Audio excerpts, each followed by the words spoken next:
अस्सलाम वालेकुम रहमतुल्लाहि व बरकातुहू। दोस्तों, उम्मीद करता हूँ कि आप सब खैरियत से होंगे। दोस्तों, आज आपको एक नई वीडियो में खुशामदीद कहता हूँ। लेकिन दोस्तों, आप दोस्तों से एक छोटा सा रिक्वेस्ट है कि आपने वीडियो पूरा देखना है ताकि आप दोस्तों को समझ आ जाए। दोस्तों, आखिरकार पाकिस्तान को भी सऊदी एयरलाइन ने अपनी लिस्ट में शामिल किया है। तो इसका दोस्तों क्या फायदा है? दोस्तों ने सवाल पूछे है कि इसका फायदा क्या हो सकता है। दोस्तों, इस हवाले से सोशल मीडिया पर मुख्तलिफ खबरें गर्दिश कर रहे हैं। दोस्तों, आप दोस्तों को पता होगा कि अल्हम्दुलिल्लाह जवाज़ात ने एक बार फिर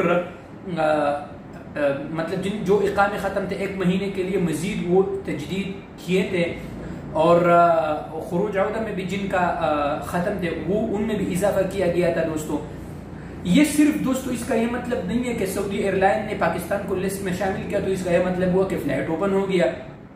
इसमें मैं दूसरा वीडियो बना रहा हूं दोस्तों, उसमें आप दोस्तों को तफसील से पता चल जाएगा। उसमें ये दोस्तों हर एयरलाइन इंशाल्लाह जब फ्लाइट ओपन हो जाएगा तो हर एयरलाइन का अपना जो हुकूमत उनको एक कानून और एक तरीक़ाकार देगा कि इस तरीके से आप लोगों ने बाहर मुल्कों से अपने जो आपके जो मुसाफिर हैं उनको लाना है। ये एक तरीक़ाकार दिया है कि इस तरीके से आप लोगों ने पाकिस्तान से, इंडिया से, बांग्लादेश से, जहां भी ओवरसीज पाकिस्तानी है, जो जिन मुल्कों से भी जो भी है ताल्लुक है, उनको इस तरीके से आपने लाना है। ये एक तरीक़ाकार है।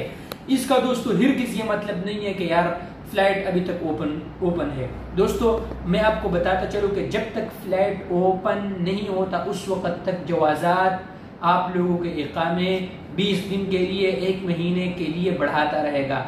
लेकिन इंशाअल्लाह अल्लाह रब्बुल आलमीन से उम्मीद है कि जो इकामे इस 1 महीना के लिए ये बढ़ाया है, अल्लाह रब्बुल आलमीन से कभी उम्मीद है इंशाअल्लाह के इस महीने में इसका कुछ न कुछ हल इंशाअल्लाह निकल जाएगा। उम्मीद करता हूँ दोस्तों कि आपको वीडियो पसंद आया होगा। अगर आपको वीडियो पसंद आए तो मेरे चैनल को भी सब्सक्राइब करें, वीडियो को भी लाइक करें और दोस्तों के साथ भी शेयर करें।